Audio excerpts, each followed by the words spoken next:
If this attack had happened only 10 minutes later, we could have launched all our planes and inflicted heavy damage on the enemy ships. The day couldn't have been any worse. Midway would require another attack, we'd been shot up by Grummons, and when we finally made it back to our ship, we get attacked. Back in our tiny ready room, we all sat around and bitched. The loudspeakers were still blaring away with the bugle cry to battle stations. Karga took a torpedo in her screws, someone said. She's smoking and dead in the water. That was the first piece of bad news to arrive. In fact, at 7:25 a.m., Karga had taken a hit from a dive bomber and was belching black smoke. My observer, Hosoda, and 4 others ran up the flight deck to take a look. Looks like this is going to be a major attack, I thought to myself. The enemy torpedo planes are bound to be back. Suddenly I realized how hungry I was. Better eat something now, I thought, so I started munching on an onigiri, 13, and some pickled radish. For some reason, they were especially tasty today. Before long, the rest of us were all munching contentedly on this traditional Navy food. An outsider might think it improper for us to be eating like this in the middle of a battle, but that's the way soldiers are. We were happily chewing away on our onigiri when suddenly the ship was staggered by a tremendous explosion and heeled way over to the left. "Shit! Looks like they got us!" Everyone's face suddenly looked very grim, and we stuffed what was left of our onigiri into our mouths. Boom! Boom! 2 more mighty explosions reverberated throughout the ship. "This is bad," someone said. "Now we're in for it." At that instant, a huge ball of flame shot into the ready room. The room instantly filled with black smoke, and my headgear was blown off my head. I was sitting on a couch at the back of the room and couldn't breathe. Out, was all I could think.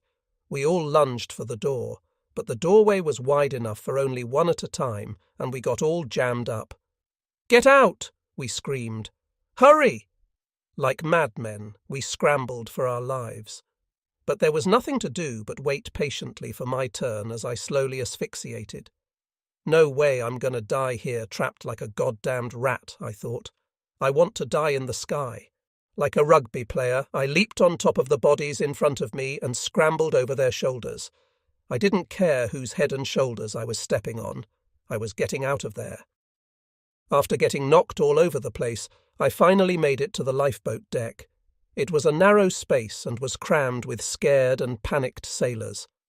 Once again, I fought my way to the top of the crowd and scrambled over the top. Everyone was jammed together like sardines. There wasn't even room to move. Those of us who finally made it up to the flight deck walked into a scene of utter devastation. Explosions were going off left and right. Pieces of airplanes were flying through the air, and people were running everywhere. "Geez, they're making direct hits on us." "Those aren't enemy bombs. That's the 500-pounders on our airplanes cooking off on the hangar deck." Suddenly a wall of flames came rushing towards us. Out on the open deck there was nowhere to run, nowhere to hide. We were trapped. Still, even when all seems lost, you can't just throw up your hands and give up. If we did that, we'd soon be burned to a crisp. So we did the only thing possible. We tried to fight the fire as best we could. If we'd been on land, we could have assisted the firefighting teams or helped evacuate the wounded, but out here in the middle of the ocean on a flaming flight deck, we were completely helpless. Of course, our pitiful efforts had no effect. Only a sudden wind shift saved us from a nasty death by immolation. Boom, boom. Just then, 2 thunderous explosions roared out beneath our feet. The ship's firefighting crews were bravely battling the fire, and tons of seawater shot from their hoses across the flight deck. But it was no more effective than throwing water on a hot stone. Soryu was still churning through the water at full speed. Apparently, the fire had not yet reached the engine room. The engineers must have been working like fiends, feeding the giant engines as much fuel oil as they could handle. Just as I was thinking that we might survive this after all, one of the boilers must have burst because a screaming jet of hot steam started shooting out from the middle right of the ship, and she suddenly began to slow. "Now we're really screwed," was all I could think. When we were down on the crowded lifeboat deck, it was impossible to see the fires on the flight deck, but when the ship suddenly slowed, it became clear to all that we were in serious trouble. No doubt I was in a state of shock, as I had never seen anything like this before. Man, I thought, if only we were on land. Sounds stupid, of course, but what could we do out in the middle of the Pacific Ocean? I saw 2 or 3 men jump from the rear of the flight deck. They must have been nuts. There wouldn't be any rescue boats coming along for a while. It's at times like this that it's especially important to obey orders. Those guys would surely pay for their insubordination. I remembered looking at a photo shot by one of our dive bomber pilots when we sunk the British carrier Hermes in the Indian Ocean. It looked just the same, but this time it was happening to us. Karmic retribution. By now I had pretty much given up hope and was just waiting to see what would happen next. Just then Ishi appeared in front of me. "You okay?" I asked. "Yeah, fine." "Man, am I glad to see you. Where were you?" "What's wrong with you, Mori? I was right there next to you eating onigiri." "Oh yeah, I forgot." Man, I was really out of it. Must be the shock.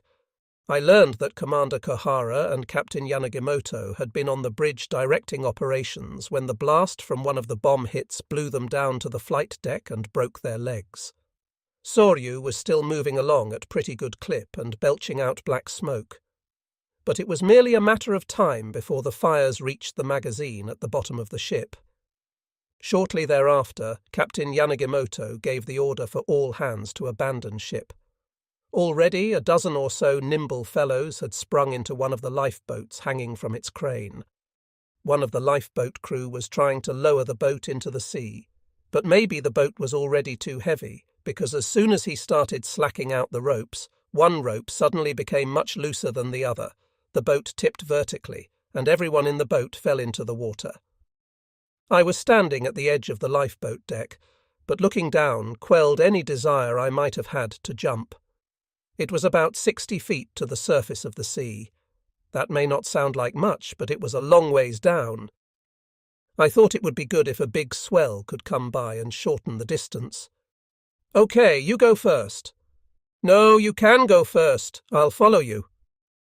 For some reason, all the sailors who only moments ago had been scrambling like mad to get ahead of their messmates had become suddenly very polite.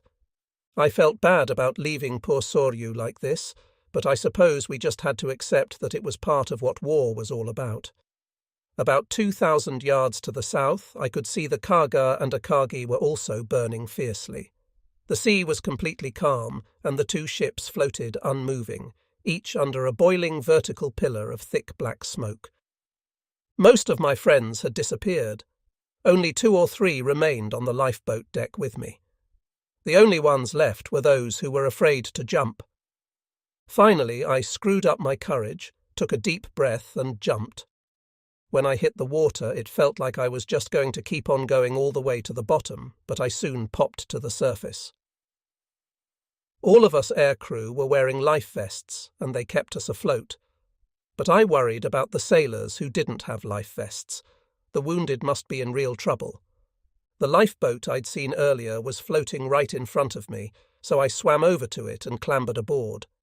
There was still no one on it, but it was half filled with seawater, so I took off my flight shoes and used them to bail. Section leader Heijiro Abe was swimming nearby, and I helped him climb aboard. We tried to save as many wounded as possible. Those who were healthy hung on to the sides of the boat or swam alongside. All the wounded suffered from terrible burns.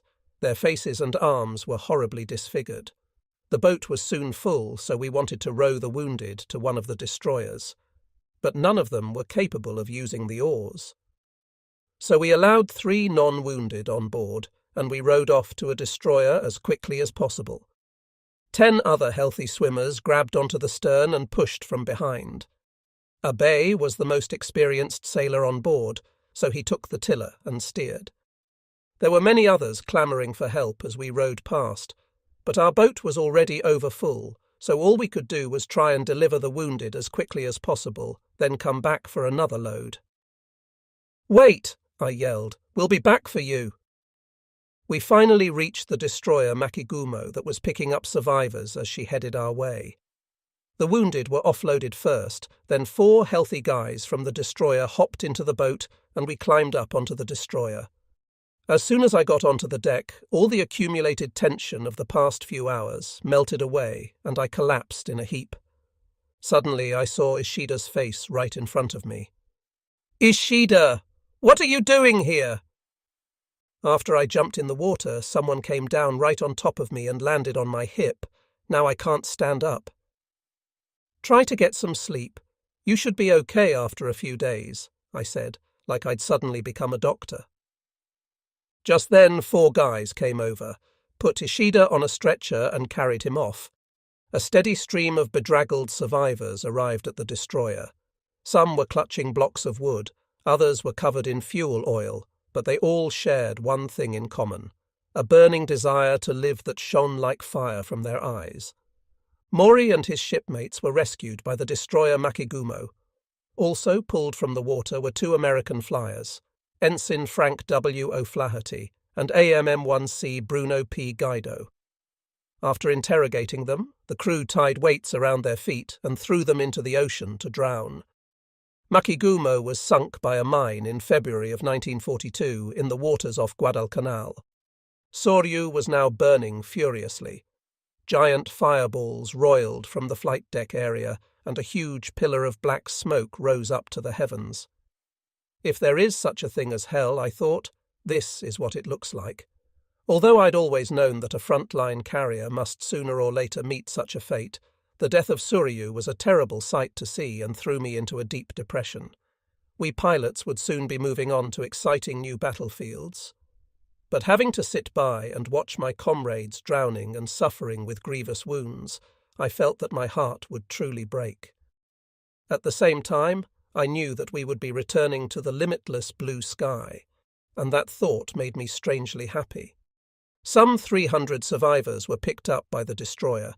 I couldn't see anyone else out there. My rear gunner, Kato, had suffered serious burns to his face and hands. "Hey, when did that happen?" I said in surprise. "I wanted to see what was happening to Kaga, so I left the ready room, and as soon as I did, I got hit by a fireball." Since the Hawaii attack, the 2 of us had done a lot of flying together, and I knew he always did his best. I wondered if he'd ever be the same again.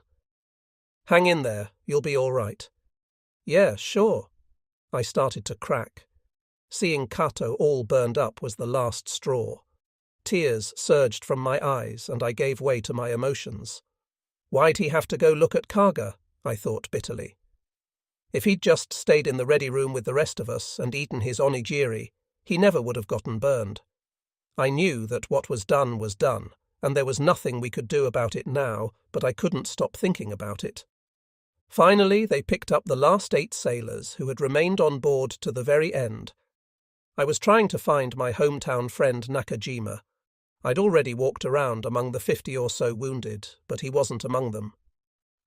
"Hey, did you see Nakajima?" I asked of a mechanic. "Yeah, we were all down on the hangar deck getting the planes ready when he got it." "So how come you survived?" I asked. "I got called up to the bridge. The bomb hit just after I left. I never saw what happened, but I don't think anyone made it out." So now Nakashima is gone too, I thought. I recalled all the times we spent playing together when we were kids. He was one of those fundamentally good people. He wanted to be a maintenance engineer and make the Navy his career. What a waste. Ishi, another of our hometown friends, had also been wounded. I walked over to his bed and told him about Nagashima. "Kyo was killed too," he said. When I heard that, I just closed my eyes. Ishi wounds eventually healed, and he returned to the front, only to fall over Saipan harbour.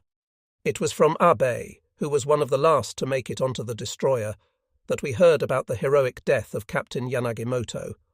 The first bomb to hit during the first attack made a direct hit near the ship's bow. The resulting fireball engulfed both the forward flight deck and the bridge. Because the captain was outside on the bridge directing operations, he was seriously burned on the face and legs. Many of the sailors working on the flight deck were also badly burned. In spite of his injuries, The captain remained at his post directing operations until Soryu lost forward motion, at which time he ordered all hands to abandon ship.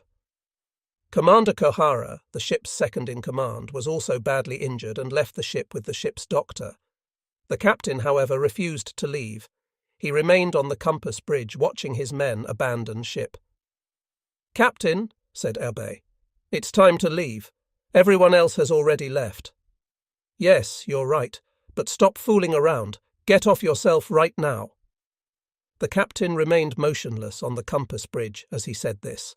The flight deck was utterly devastated. Bombs were still going off in the hangar deck one after another. There wasn't a moment to lose. The magazine could explode at any moment.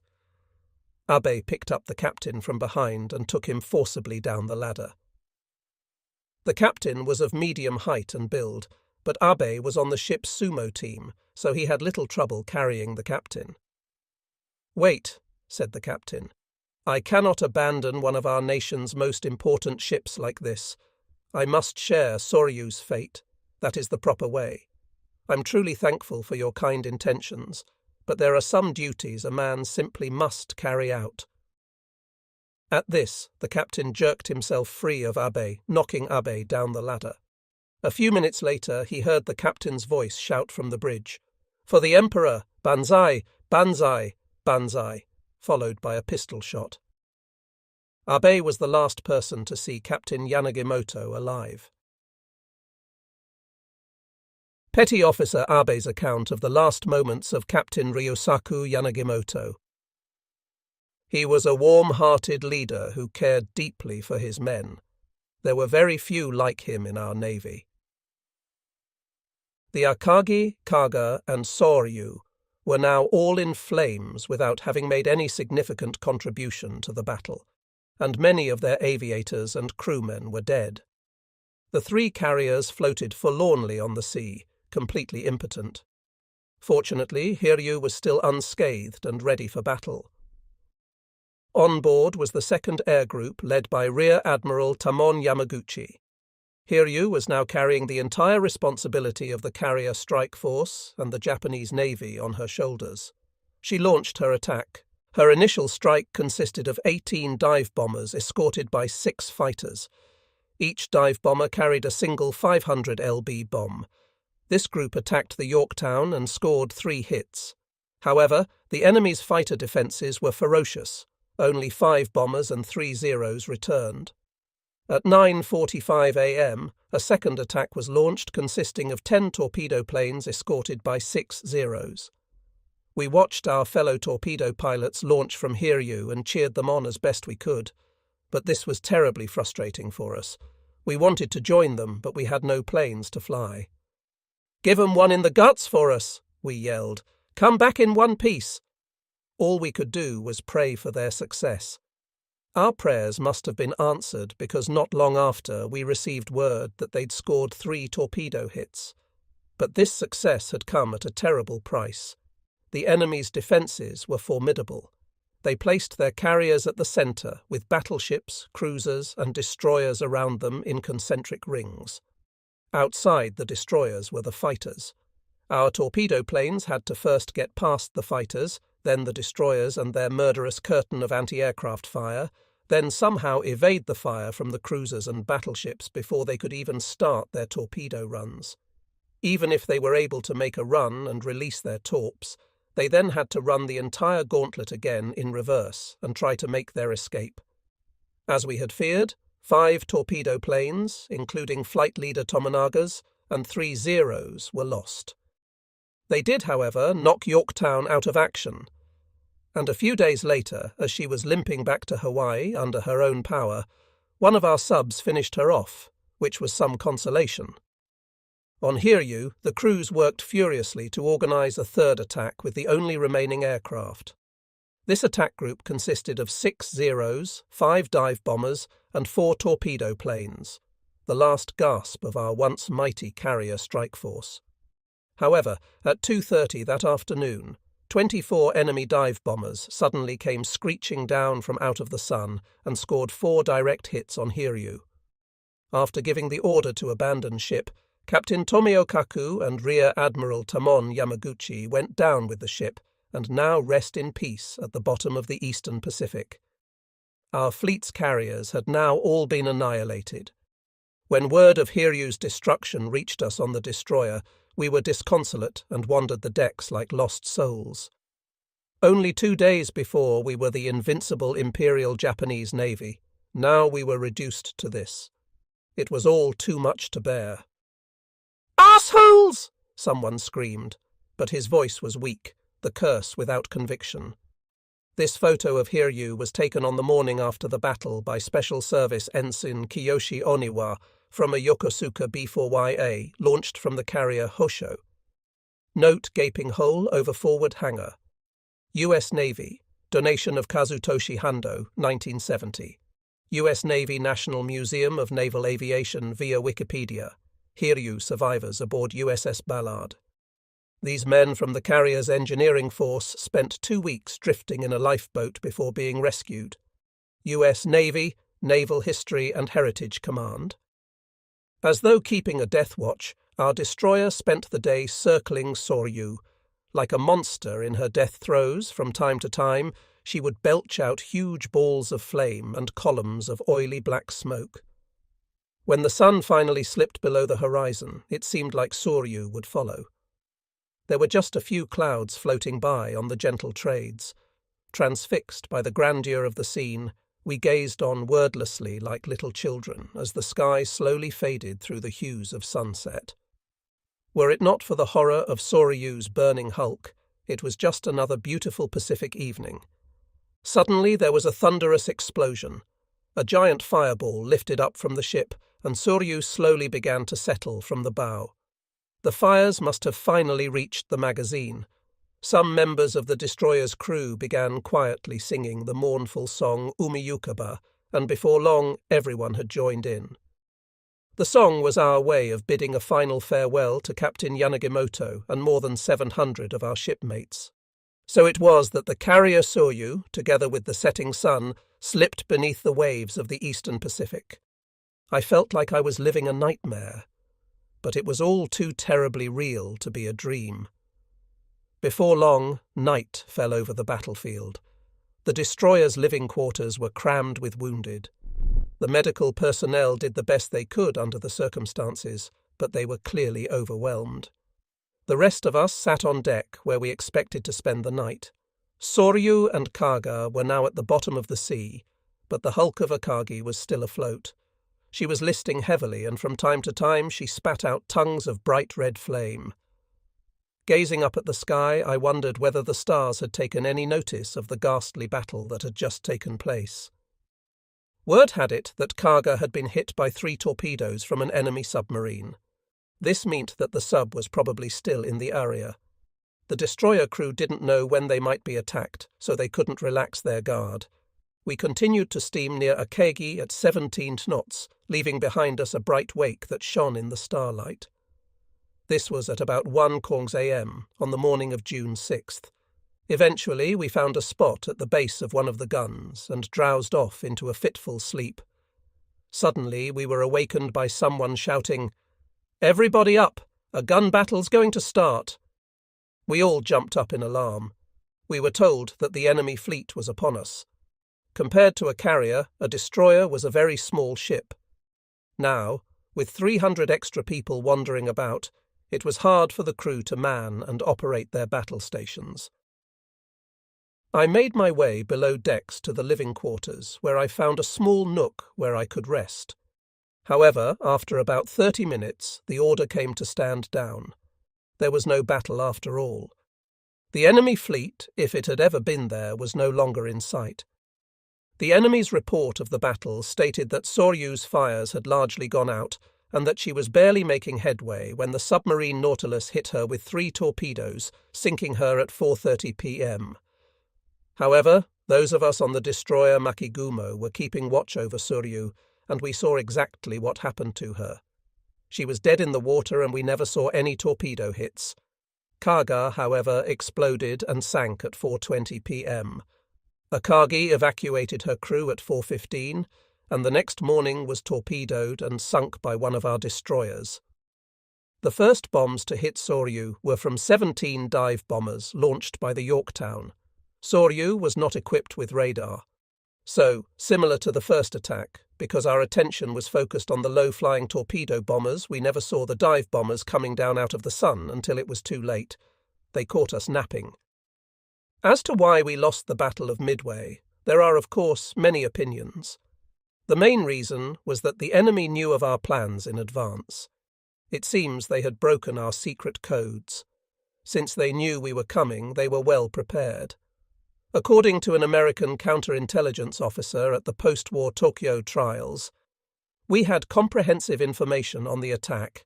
As soon as the combined fleet left the inland sea, we knew just where it was going. We had all the information on its movements. The battle was decided before it was even fought. The second most important reason for the defeat was our poor scouting. On the day of the attack, Kaga and Akagi each launched one attack plane, while the cruisers, Tone, Haruna and Chikuma each launched one seaplane, a total of 5 scout aircraft.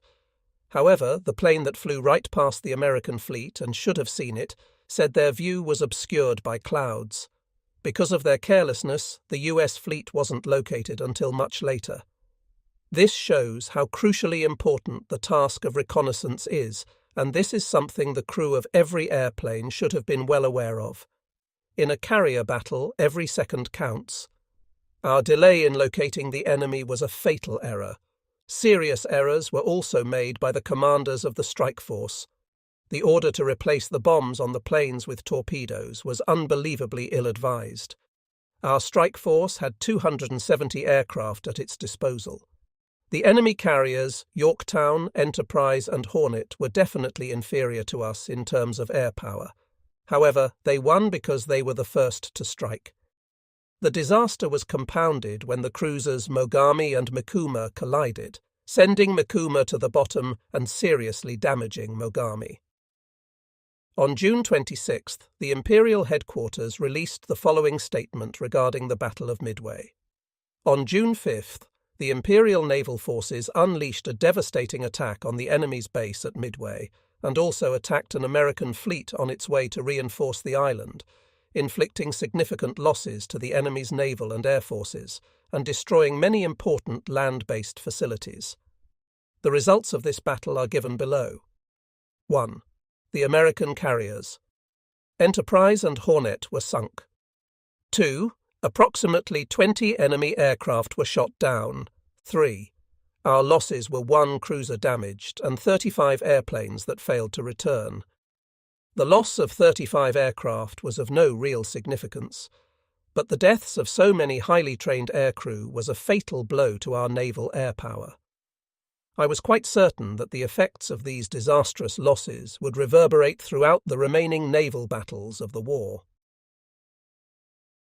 On June 24th, the surviving aircrews from Midway, myself included, arrived at Kanoya Naval Base in Kyushu.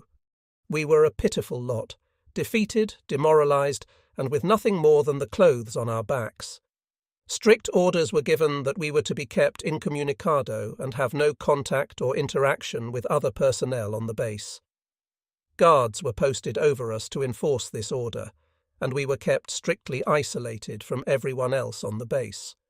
The purpose of this was to prevent the public from learning about our disastrous defeat at Midway. We were, of course, outraged by this cowardly and despicable behaviour. Plenty of people already knew of the defeat. We couldn't believe that they were treating us so badly. Worse, because we were under what amounted to house arrest, we had no personal belongings of any kind, not even so much as a toothbrush or a washcloth. And of course we had no tobacco. If we had had some money we could have bought this stuff, but we didn't have even 1 sen. We literally had nothing but what we were wearing. I couldn't stand it, so late one night I snuck out of our room, slipped past the guards, and made my way to the base barracks. Unbelievably, one of the first people I saw was Warrant Officer Tasukawa, one of my senior classmates from Tateyama Air Base. He was sitting at a table talking with a group of other airmen. I had to find some way to get him to help me. I waved my hand to catch his attention and motioned for him to join me outside. It was pitch dark out there, so there was no way the guards could see us. "Hey, Maury, what are you doing here?" "Yeah, it's been a while, but we can talk later. How about a smoke?" "What the hell happened to you? You look like you're starving or something." He handed me a Homar cigarette, and I grabbed it greedily, lit it up, and inhaled deeply. After going so long without a smoke, it tasted so wonderful it made me feel dizzy. "We got here yesterday, but we've got absolutely no personal belongings. Can you help us out?" "What do you want?" "Tobacco, washcloths, toilet paper?" "Okay, wait here." After a few minutes, he was back. "Here, Maury, take this Imonbukuro." "Hey, thanks a lot, I really appreciate this." Although the Imonbukuro was almost certainly sent to him by his family, he gave it to me without even having opened it. This unexpected kindness from someone of senior rank almost brought me to tears. "I'll pay you back for this, I promise." "What are you talking about? Samurai have to help each other out. Don't worry about it. Better get back before they notice you missing." "Okay, thanks again. I'll share this with the rest of the men." I tucked the Imonbukuro under my arm and snuck back to our quarters. When I opened the bag, I found 2 towels, 3 packs of caramels, 3 cans of fish, a bar of soap, and 10 packs of cigarettes. "Hey guys, we got a care package." In a few moments, 10 or 12 men were standing around me in anticipation. "Wow, that's fantastic," said one of them. "Anybody got a can opener?" Someone pulled a rusty old can opener from the pocket of a flight suit, and we went to work on the canned fish. "Dinner is served," said someone gleefully. We fell to like starving men, relishing the taste of home for the first time after many weeks at sea. The cigarettes were then doled out 3 to a man, and we all went outside for a smoke. After enduring this unnatural isolation for almost 2 weeks, the names of those being sent to air groups on the main islands were posted. This came as a surprise because we'd been thinking that they would probably replace us with a completely new group to give us time to recover from the physical and emotional shock of the defeat. Instead, those of us from Soryu were kept together and reconstituted as a smaller unit consisting of 9 attack aircraft. This unit was assigned to Junyo, a passenger liner converted to a carrier.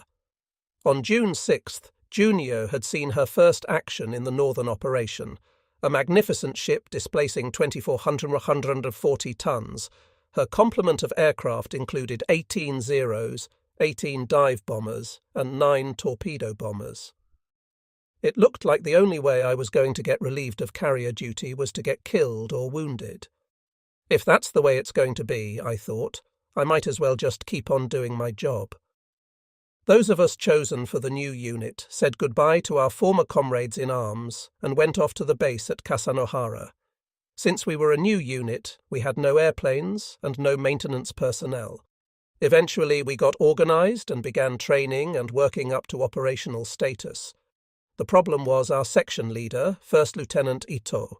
Because he had no combat experience, he had no idea how to lead us. His leadership skills were so lousy that if he took us into combat, we'd all be shot down by the Grummans before we could release a single torpedo. The men didn't hesitate to voice their displeasure. With his skills at best, he could be the number 3 plane in the formation. He may be wearing 3 stars, but he's hopeless as a leader. This isn't a peacetime unit we're putting together here. We're going to the front soon. We've been through the hell of Midway, and he hasn't even seen combat. Finally, we all decided that we had to do something about it, so 2 of us non-coms had a frank talk with Lieutenant Ito. We told him that with respect to the target, the squadron should be deployed at a distance of 30,000, and that when manoeuvring in formation, he should concentrate less on his own position and more on those following him. In closing, we said, "We understand that it must be difficult for you to lead experienced combat pilots like us. But while it is rude for us to say this, the way you are doing things now is very dangerous, and we can't stay in formation with you." The reaction of most officers to such frank criticism would be a tirade of screaming about us not showing proper respect, not knowing our place, etc. Fortunately for us, Lieutenant Ito was an exception to the rule. "I see," he said thoughtfully. "I hadn't even thought about that. Of course, you men have more experience than me and are better pilots. Still, I am the officer in charge, so I have to fulfill my duty as such. I can't just say I don't have the requisite experience and let you take charge. Let's do this. Together we'll discuss the best way of doing things, but I will retain my position as the group's leader." His conciliatory words moved me so deeply that I was on the verge of tears. I actually had to avert my face to hide my emotions. In the end, although I felt somewhat guilty for having spoken so frankly, I was now determined to support him wholeheartedly. A huge weight was lifted from my shoulders, and I felt that I could die following a leader like this without regret. This experience taught me that human emotions are moved not by skill or wisdom, and certainly not by stratagem. Affection, or love of our fellow man, is what motivates us. Shortly after this, Lieutenant Ito began holding study sessions with us. In these sessions we could talk freely, and everyone was encouraged to speak their mind. We soon began to feel guilty about all the nasty things we'd said earlier. "We're lucky to have such a good flight leader," said someone, expressing an opinion shared by all. These study sessions were held at regular intervals, and they proved to be very effective. The battleship Musashi joined the fleet, and the crews began training in earnest. Those of us in the torpedo planes also trained in the bomber role.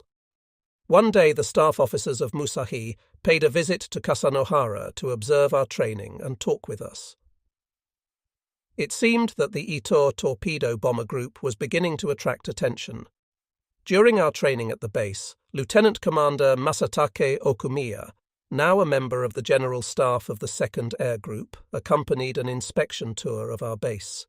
Lieutenant Commander Okumiya was my former flight leader at Kasumigaura, and it was great to see him again. When I heard he was at our base, I immediately made my way to the operations center and practically yelled out, "Staff Officer Okumiya, Pilot Mori is in good health and working hard." "Oh, Mori, glad to see you're doing well. Now that I'm on the staff here, we'll be working together."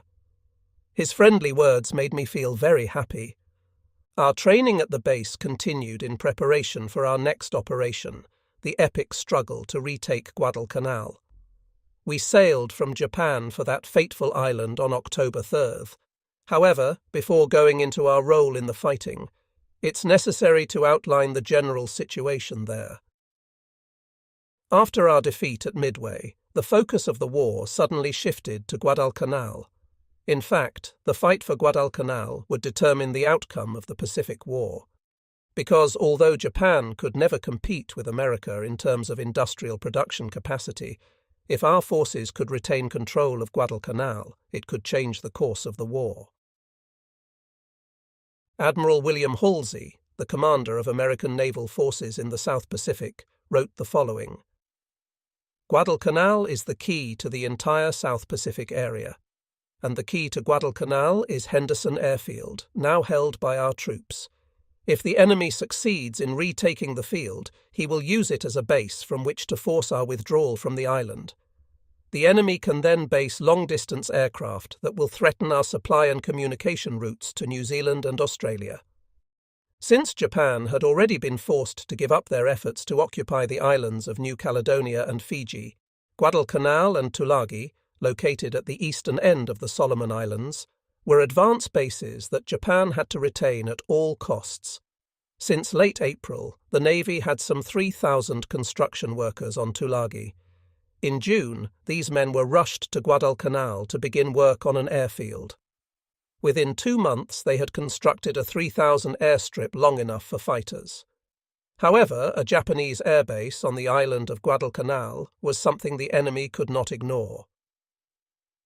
Early on the morning of August 7th, a powerful American task force, including more than 10 transport ships, began shelling and bombing Guadalcanal and Tulagi.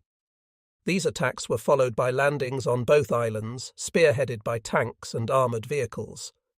By noon, both islands were firmly in the enemy's hands. When news of this reached Imperial headquarters, A powerful force of 6 cruisers and 2 destroyers under the command of Vice Admiral Gunichi Mikawa was immediately dispatched from Rabaul to repel the invaders. This force consisted of the heavy cruisers Aoba, Kako, and Koryu, the cruisers Tenryu, Yubari, Yura, and 2 destroyers. The force entered Savo Island Sound at the northern end of Guadalcanal on the night of August 8th, where they unexpectedly discovered the American fleet. In a vicious night action, we sunk 4 enemy heavy cruisers. However, fearing an attack by enemy aircraft, our ships hurriedly retreated from the area. In so doing, they lost a golden opportunity to destroy the many transports landing troops and supplies on the island, narrowly missing a chance to score a major victory. This was the so-called First Battle of the Solomon Sea. On August 13th, Imperial Headquarters ordered the Combined Fleet and the 17th Army Command to retake Guadalcanal. A force of 6 destroyers was rushed to the area carrying the detachment of army troops originally tasked with invading Midway. Led by Colonel Kionao Ichiki, these troops carried out a successful landing on Guadalcanal. Upon learning of these landings, the enemy put together a task force around the carriers Saratoga and Lexington to attack our forces, resulting in a series of deadly battles. It was in early October, when the battle for Guadalcanal was at its fiercest, that the 2nd Air Group, of which I was now a part, was suddenly ordered south to support the operation to retake the island. Gazing behind us, I said a silent goodbye as Japan slowly disappeared below the distant horizon. I was firmly convinced that I wouldn't return in one piece. We arrived at our forward naval base of Truk at 1 o'clock in the afternoon of October 9th. At anchor in the harbour lay the battleship Yamato, the carriers Shokaku and Zuikaku of the 1st Air Group and many other warships. They made a most imposing and reassuring sight. Missing from the group, however, was the carrier Ryujo that had departed Japan some months before us. On August 24, shortly after launching her 15 Zeros and 6 dive bombers in support of the twin battle of the Solomon Sea, Ryoyo was attacked by enemy carrier aircraft and sent to the bottom of the Southern Ocean. We learned of this catastrophe shortly after arriving in Truk, and it filled us all with great sadness. She was lost in our failed attempt to retake Tulagi and Guadalcanal. At the time, we had a base for seaplanes and Zero float planes in Tulagi Harbour. These aircraft carried out daily reconnaissance flights up to 600 miles to the south. As fate would have it, on the day before the enemy task force arrived, the commander of the base was away. As a result, the officers at the base ignored their standing orders to carry out daily searches on this, the front lines of Japan's empire, and the search planes sat idle. The enemy seized this opportunity to carry out a successful landing on the island. With an empire that spanned the Western Pacific, it was impossible to build enough airfields. That's where the float plane came into its own. Don't be fooled by the draggy-looking appendages. These Zeros were formidable opponents. "Unbelievable," we fumed. "Who ever heard of anything so outrageous?" Yes, but that's the story. The most important sector of our front, and they take a vacation. They must have forgotten there's a war on. With all those slow transports to escort our planes would have seen them sometime in the afternoon the day before the invasion. If they'd have been doing their searches, there's no way they could have missed them. First Midway, then Guadalcanal, and now this. Man, the people running this show must have really lost their minds. If this rumour was true, then this was a scandalous dereliction of duty. To add insult to injury, during the invasion the enemy then destroyed all the seaplanes. As long as they were all going to be wiped out anyway, it would have been better to simply crash dive them into the enemy ships. Instead of being buried, the pilots could at least have died like men. If that one seaplane squadron had done their job properly, it's even possible that the unmitigated disaster of Guadalcanal might have been prevented. Flights of Zeros and medium bombers took off from our base at Rabaul almost daily to attack the enemy at Guadalcanal. Unfortunately, the enemy's anti-aircraft fire was very effective. Even when our aircraft were up at 18,000 dalins, the flak was going off at the proper altitude. In fact, we heard that the lead planes were often getting shot down. One day, a report came in that an enemy task force with 2 enemy carriers was sighted southeast of Guadalcanal. However, they were still 600 miles away, so our chances of finding and sinking them were poor. Nevertheless, our 9 attack planes on the hangar deck were armed with Tiger Cub 17 torpedoes and readied for action. On the night of October 13th, a strike group consisting of the battleships Congo and Kirishima, 6 destroyers, and the carriers Junyo and Hayo moved south towards Guadalcanal with our Zeros flying combat air patrol. Under the cover of darkness, the battleships bombarded the island's airstrip with their 14 main guns for 40 minutes, transforming the entire area around the airfield into a sea of flames.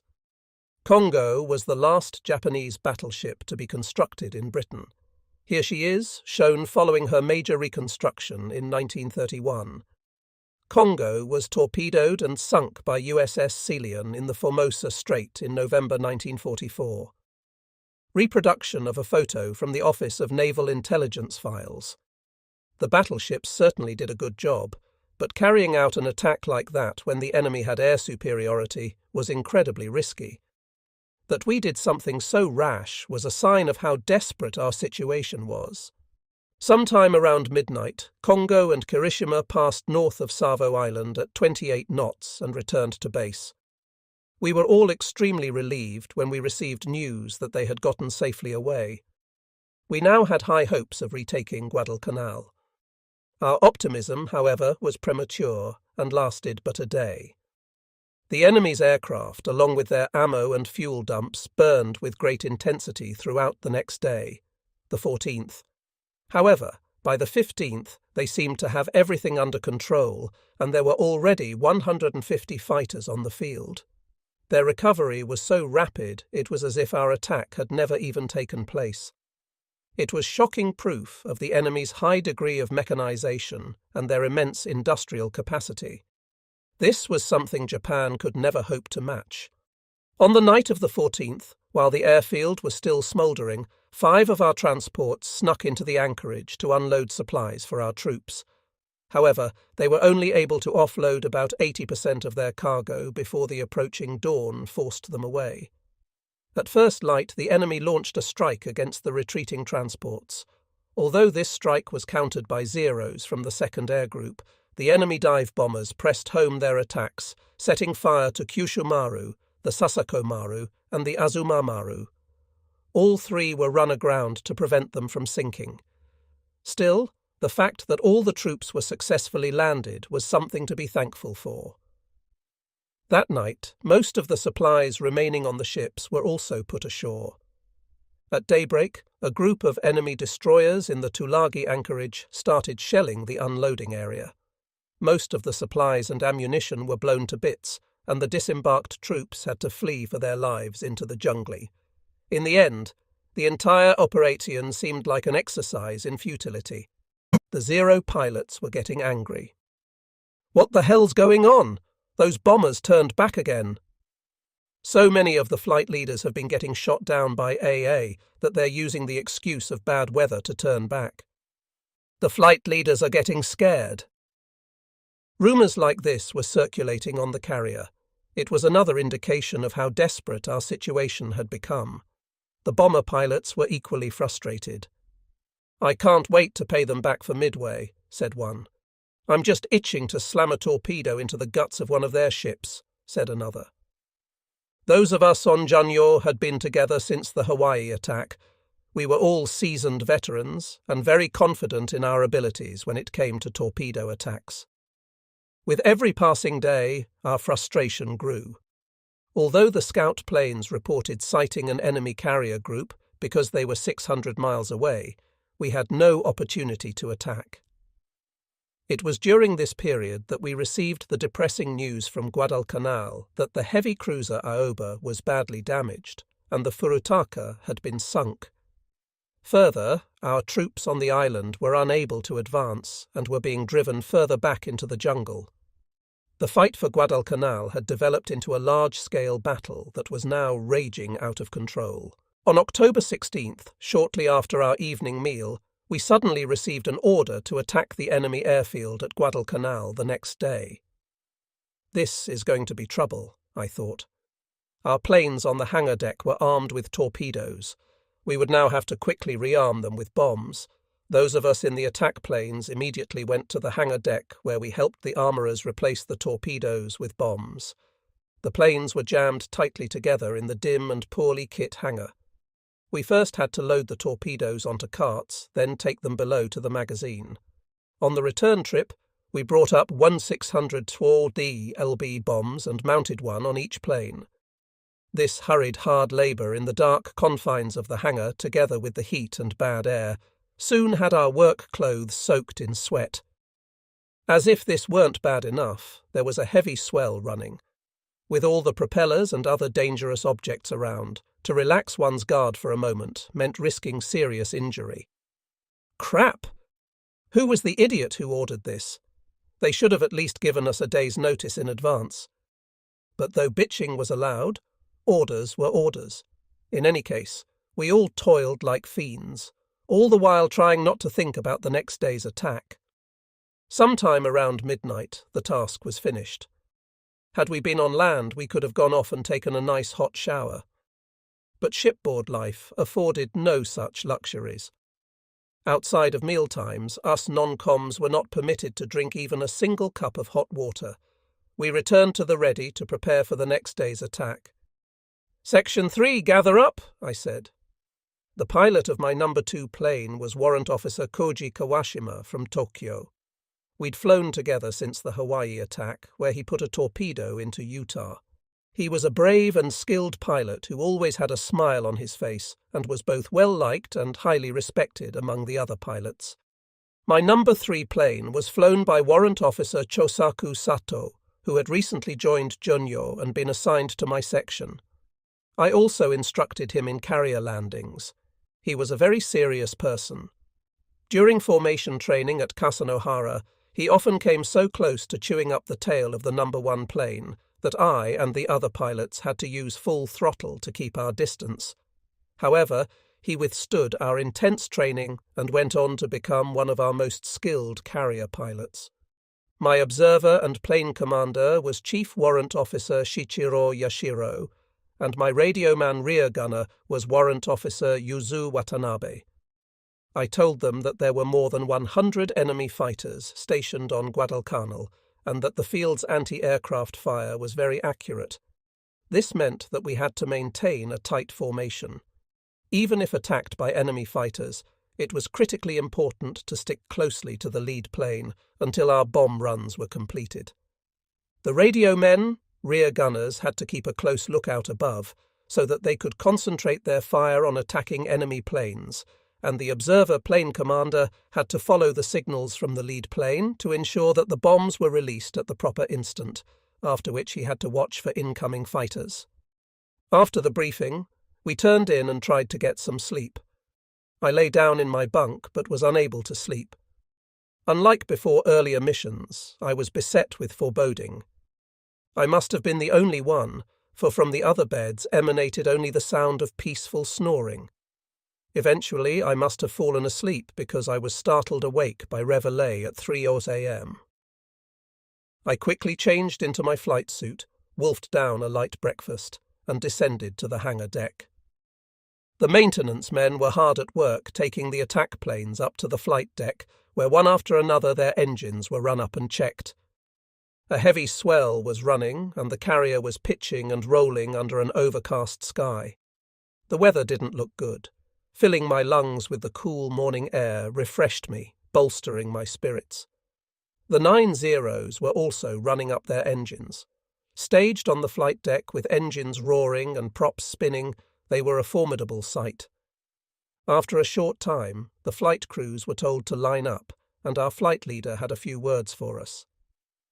Even if you get hit, as long as the pilot can still fly the plane, don't crash dive into the enemy, ditch in the waiter off the island's west shoreline. He said this because we had lost so many experienced flight leaders since Midway, and we couldn't afford to lose any more. Hearing this made me feel much better. We started taking off at 4:15 a.m. The Zeros launched first, followed by our 9 bombers, led by Flight Leader Ito. One by one we lumbered off the deck, heavily weighted with 1,600 lb high-explosive bombs. The 200-mile flight to Guadalcanal would take about 90 minutes. Counting the planes from Hio and Junio, our formation consisted of 18 bombers and 18 Zeros. The overall formation leader was Lieutenant Commander Shiga. We formed up over Hio at 3,000s and, with the fate of our country in our hands and engines thundering, flew south in the pre-dawn darkness towards the battle zone. To our right and left were the Zeros, watching over us. "We're counting on you," I thought, clasping my hands together. "Make sure you destroy every last one of those Grummons." After about an hour, the bright red face of the sun lifted off the horizon to our left. We were flying along at 12,000, just below a thick overcast. As always, everything seemed so peaceful that it was hard to imagine we were flying into battle. Before long, the silhouette of Guadalcanal revealed its beautiful shape on the horizon. The island was wrapped in shades of green. Seen from above, it looked like paradise. But on the ground, the two sides were locked in a desperate and bloody struggle. From my perch on high, this seemed hard to believe. As usual, the Zeros were flying nimbly about, watching over us. Unconsciously, I found myself recalling the Battle of Midway when the enemy torpedo planes attacked without fighter cover and were slaughtered by our Zeros. It was a painful reminder of how helpless an unprotected torpedo plane was against a fighter. Looking back, I could see my number 2 and 3 tucked in closely behind. Since taking off, we'd been running on our external tanks, but from here on, we'd use the mains. I raised my hand and signalled the planes following me to switch tanks. They signalled back that they'd complied. At that moment, the number 2 plane from the first section dropped out of formation, rocked its wings, and turned back in the direction from which we'd come. Perhaps they were having engine trouble. The observer in that plane was Warrant Officer Mukai Hata. We were in the same class in training and were good friends. We hung out a lot whenever we were on the main islands together. His technique in level bombing was simply exceptional. During the Hawaii attack, his 1,600-pounder had sunk a battleship. He was a true warrior. "Hope you make it back to the carrier," I thought, watching his plane fade into the distance.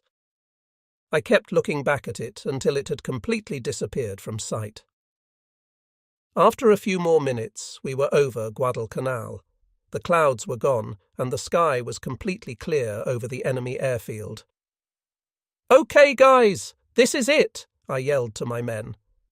I glanced back and saw my observer Yashiro wearing a big smile, and Watanabe gave me a confident nod. Our formation continued on in the same direction, so as to enter our bombing run from the north. We had to maintain a precise track and wait for the signal from the lead plane to release our bombs. In an effort to calm myself, I took a succession of slow, deep breaths. We were keeping a sharp lookout for enemy fighters. This was the first combat mission for Flight Leader Ito, so he had to be very nervous.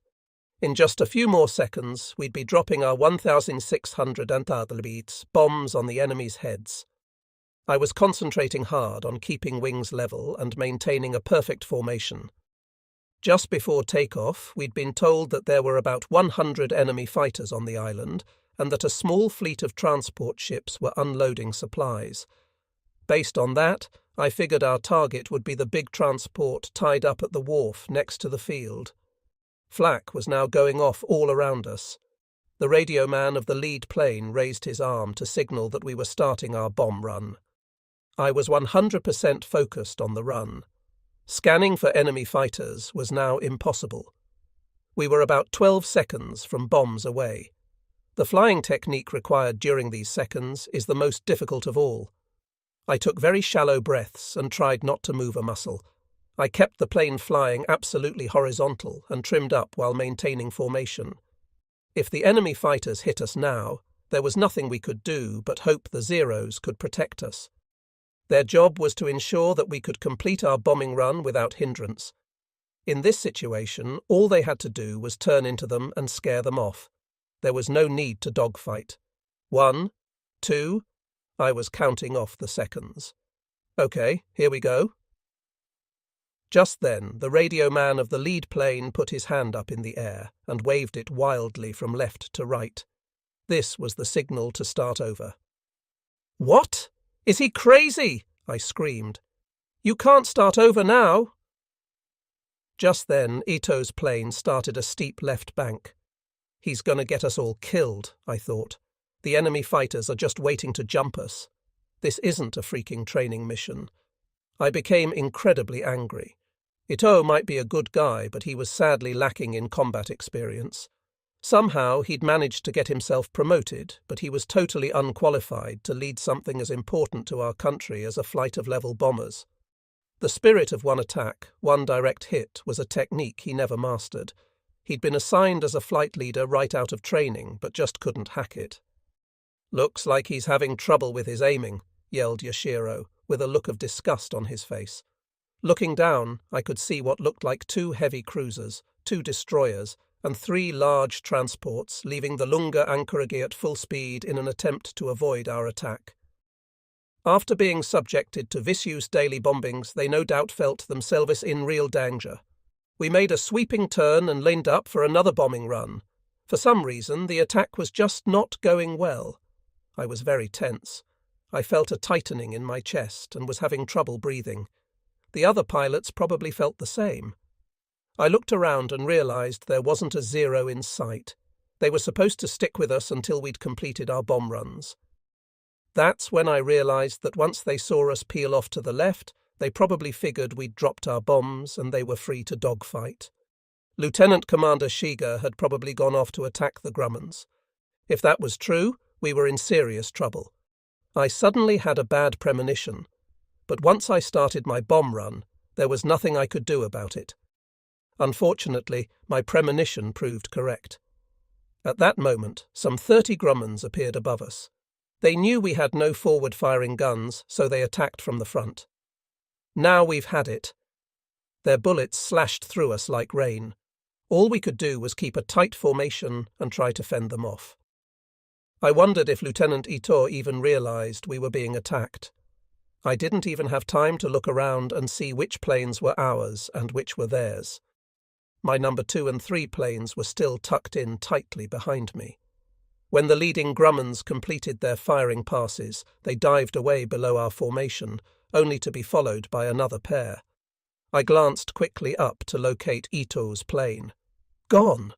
What the hell? Looking around, I saw that the first and second sections had also vanished. Looking back, I was startled to see that my number 2 and 3 planes had also disappeared. I couldn't make any sense of it. Had I been transported to another world? One moment they were all there, and then the next instant I was alone. At most, only 1 or 2 seconds had elapsed. I looked down. A plane was falling in flames, but I couldn't tell if it was ours or theirs. I still couldn't figure out what had happened. I was up at 13,500 tallers all by myself. To my right, I could see the planes from Hio start their bomb run. Okay, I'll form up with them. I had no sooner started to turn towards them when 5 Grumman appeared above and in front of me. The next instant they were on me. This is it. I was defenseless. The leading edges of their wings were red with muzzle blast. They were cutting loose with everything they had. As long as I'm going down, I'm going to take one of them with me. I aimed for the middle plane. My bomb will explode when we collide and blow them all to smithereens. I'll take them all to hell with me. The instant I made this decision, I felt strangely better. "This is it!" I screamed. I slammed the throttle forward, jerked the nose up, and aimed the plane wildly at their formation. "Your anti-aircraft fire and machine gun bullets don't scare me now. Go ahead and shoot all you want." I heard a terrific metallic tearing sound as their slugs slammed into us. But the engine was still running well. The plane was okay. I aimed straight at the lead plane and braced for impact, but at the last instant the Grumman suddenly banked away. I guess he wanted to live. We whipped past each other so quickly that there wasn't time to even think, much less do anything. Once again, I found myself in an empty sky. "Come back, I'll show you what I can do. Too scared to fight anymore?" When I came to my senses, I realised that we were still nose up and climbing. I had to get us back to level flight quickly, or we'd stall. We were also banked steeply to the left. But when I put in the proper control inputs, the plane's attitude didn't change.